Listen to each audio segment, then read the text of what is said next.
One thing that I've heard, and I want you to react to this, is some have said that, well, the activity, let's say if there was some kind of Al-Aqsa Triangle, or the activity of the strategy of blockading Strait of Hormuz, Suez Canal, all of the, Bab el-Mandeb, will actually in the long term hurt Russia and China more because they depend more on that kind of trade in Asia. But we have seen Russia and China have not been targeted in this very particular blockade that Yemen's forces at Ansar Allah has enacted. So react to that. React to the long-term strategy, how this would affect and how this strategy does have it seems like a very clear target, which is the United States, the hegemon.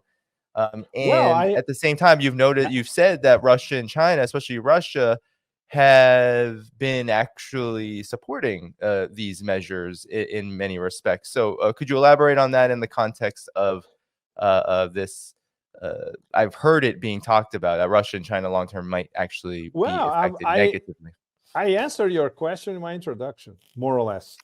In fact, the fact that this is happening and Russia and China are not saying absolutely anything against it, I would say it's more than conclusive proof that there has been some serious back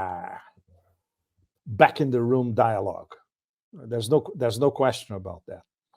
And China know that they could lose a little bit in terms of, but their ships are not being targeted. Russian ships are not being targeted. Iranian ships are not being targeted. And from the beginning, Ansarullah, they were extremely careful to circumscribe their actions. This is only Israeli ships or ships who are delivering anything, whatever, cargo, merchandise, oil, gas, etc., to Israel. And then after the so-called declaration of war by USUK, United States, United Kingdom, they said, okay, so your ships are also targets. Of course, you declare war. Basically, you declare war against us. We didn't declare war against you. We declared war against Israel. And in fact, we did not declare war against Israel. We implemented something to wake up the rest of the world to what Israel is doing, because of what we explained in our introduction, those humanitarian, religious, and moral values. So Russia and China and the BRICS, they are a sort of, I would say, a combo in the background, giving a sort of nearly invisible moral support to what the Houthis are doing out of moral support for Gaza. So this is a way, for instance, for the Chinese, which don't want to get involved deeply in anything in West Asia, apart from trade deals, to make their position, in fact, quite explicit. And at the same time, like we commented, starting to ask for serious negotiations towards a sovereign Palestinian state. And the Russian position, everybody knows, is way more complicated. But at the same time, it amounts to their, let's say, hidden ghost support to Yemen amounts to the same thing. And the rest of, and in terms of public opinion, is amazing. Virtually the whole global South is behind Yemen. And people are stunned that a country that was bombed for 7 years nonstop by a coalition where the US was leading from behind. Don't forget that. It was Saudi Arabia and the Emirates in the beginning. Then the Emirates left because they knew that this was going nowhere. So basically it was a coalition of Saudi Arabia and, with, of course, American weapons and American support from behind. And Houthis, they survived everything. And when there was the 2022 ceasefire, was in fact a Houthi victory in practice. And obviously, those with a brain in Riyadh, they can pick up the phone and call Washington and say, look, don't mess with these guys. You have no idea who you're messing with. And obviously, nobody in Washington has any idea of what the Houthis are about. Not those people at the State Department, Certainly not. Maybe a few CIA specialists, but they are not being listened to. And obviously, the old guard CIA, they know very well how tough the Yemenis are. But it's a circle of viciousness and incompetence, in fact, and it links to, for instance, it links to two of the most important books of the year who happen to have been published these past few days. In fact, one of them is going to come out in 2 weeks, and the other one came out 2 weeks ago. Emmanuel Todd's book about the defeat of the West, and Glenn Dissen's book about the possibility of a future Westphalian system, but a real Westphalian system, a new world order based on Eurasia. His book is coming out in 2 weeks. And if you read these books together, which is something that I did, I read, and then I wrote about both with an interval of 2 weeks, but I read them in sequence. And they basically are from two, very interesting, two European intellectuals, one French, one Scandinavian. Basically, Glenn in Norway, he's considered a Putinista, cancel culture, you name it. And Todd, because he has this enormously important background as a historian, as an anthropologist, as a demographer, as a sociologist, as a political analyst, etc., they cannot touch him, and discredit him. But he was ignored by most of the mainstream media. In fact, the mainstream media ignored him. Alternative or semi-alternative media, of course, radio in France, he became a superstar again, etc. And they're saying the same thing. They're explaining why the West, as the collective West, failed in the Ukraine project. They explain this in terms of not only a cognitive dissonance, but in the way Todd organizes his book is even more important because it has to do with education, falling of standards of education, and of course, neoliberalism predominating over everything, and the basis of what we now have as a sort of liberal totalitarianism and cancel culture. He studies that very well in the book as well, even if the book is not about that, but you need that for context.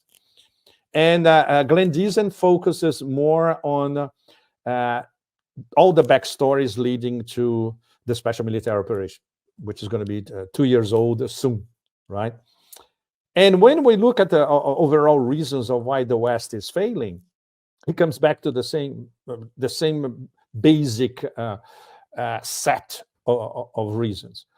Falling of the standards of education, what happened after the end of the Soviet Union, where the Americans believed themselves that they were the winners with unrestricted powers, and it was the beginning of a new era of another American century with no competitors, and they more or less assumed that their mission, a Mackinder-esque mission of preventing the emergence of one or two peer competitors in Eurasia, was fulfilled because China was still developing and Russia was destroyed.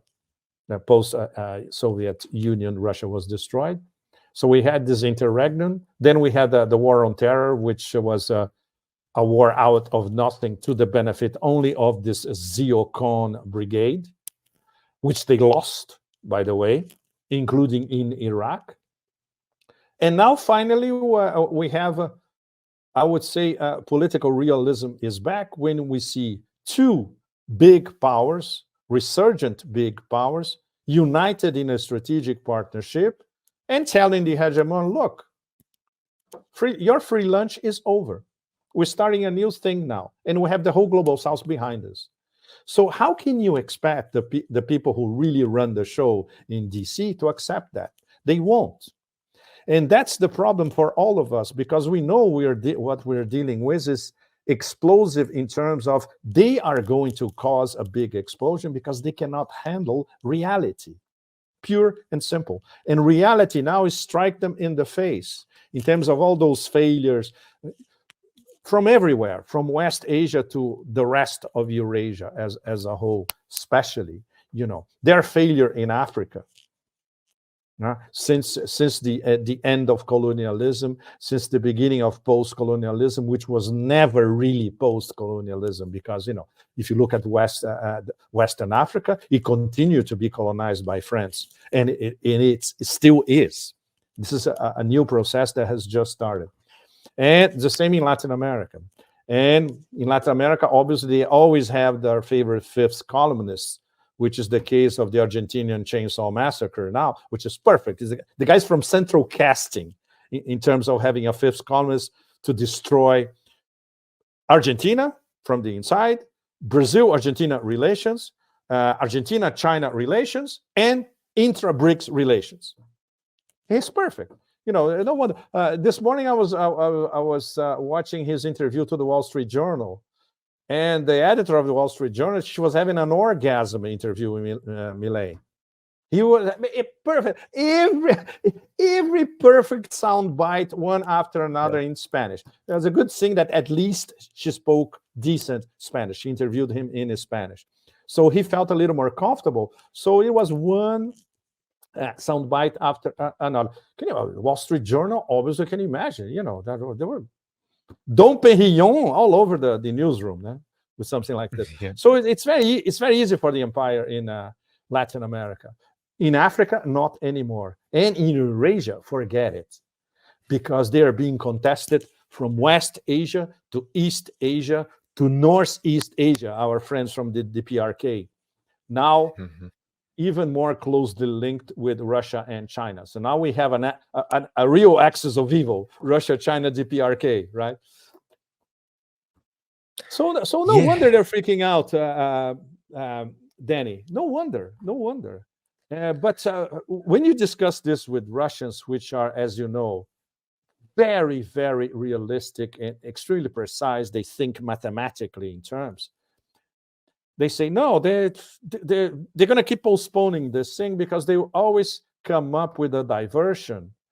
And then they turn global public opinion's attention, for instance, to one of their own diversions. So this thing keeps rolling on, even though their power is being undermined little by little. But this could go on for decades, at least.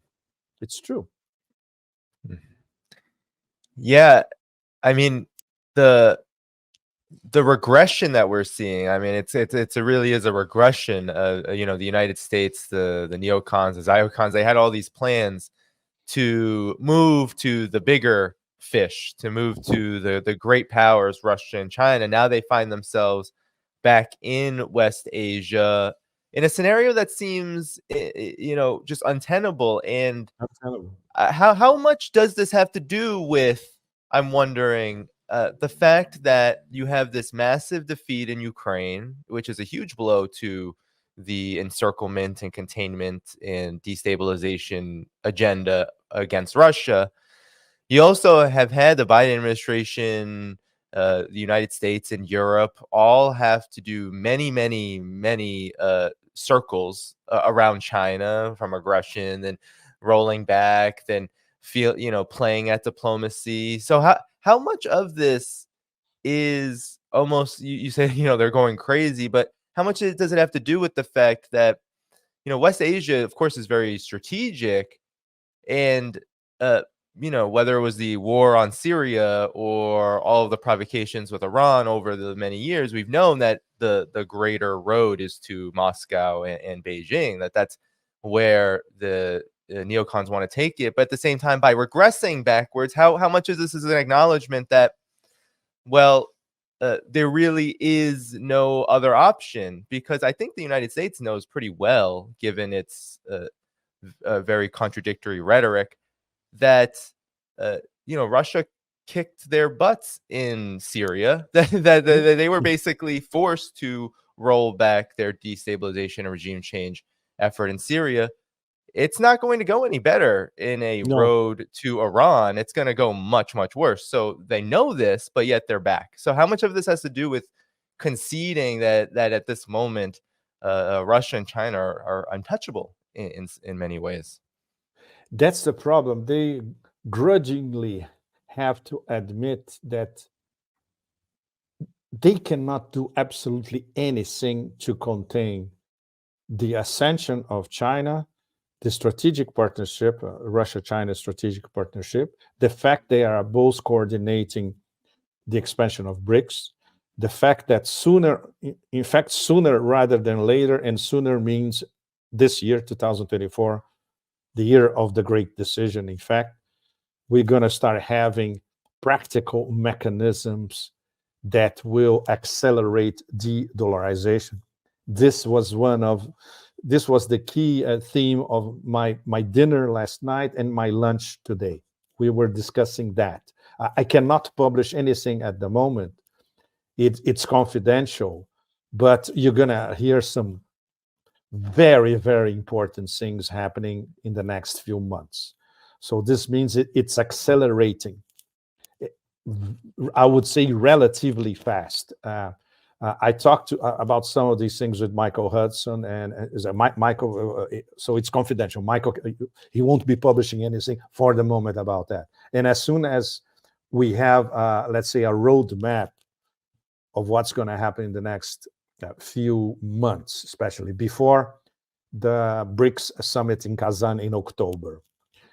And then Michael is going to be one of the key guys who's going to get on board and probably explain, especially for an American audience, what's in the works. It's fascinating. Technically, it's a bit complicated, especially to explain in layman terms. In fact, I am being briefed. I am learning from these guys, And of course, as soon as we have direct Russian endorsement, so this means the Russian government will be behind what's going to happen next. This means that sooner or later the Chinese government will be behind that, and the other BRICS. And this is the idea, to have this ball rolling before the summit in October. And it's very interesting because these negotiations on de-dollarization, they were much more advanced within the Eurasia Economic Union, with our friend Glaziev, who is the minister in charge of the macroeconomics of the Eurasia Economic Union. But now, because of BRICS, the Russians, okay, no, this is our presidency of BRICS this year. We need to come up with something very solid and very fast to show to the partners and to show to the global South as a whole. So that's an extra incentive. Early this week here, we had the first meeting of the BRICS Sherpas and Sous Sherpas. The guys who prepare everything, and they have to discuss everything. So it's good. Ryabkov, the deputy foreign minister, was there. He's the point man in Russia, coordinating all that. Lavrov went there. Lavrov then talked about it. So okay, everybody's very optimistic. But don't forget, it's very complicated. You're going to have to, on the same table and with the same policies, you have to satisfy the Indians, the Brazilians, Saudi Arabia. It's very, very, Iran, it's very, very complicated. But they're up to the challenge.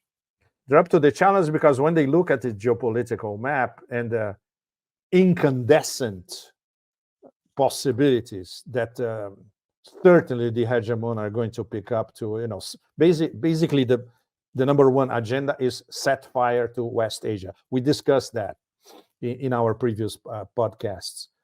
Why? Because West Asia is essential for the Belt and Road Initiative.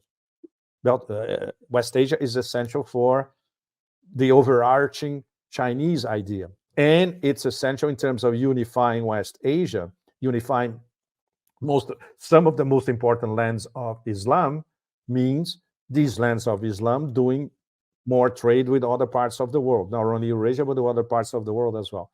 So what is the hegemon? The hegemon is based on divide and rule, as all of you know. What's plan A with no plan B? Let's set fire to West Asia, which is exactly what's happening now, right? As the previous set fire to is, okay, how do we set fire to Russia? Okay, we set fire in Ukraine, and the fire in Ukraine is going to contaminate Russia.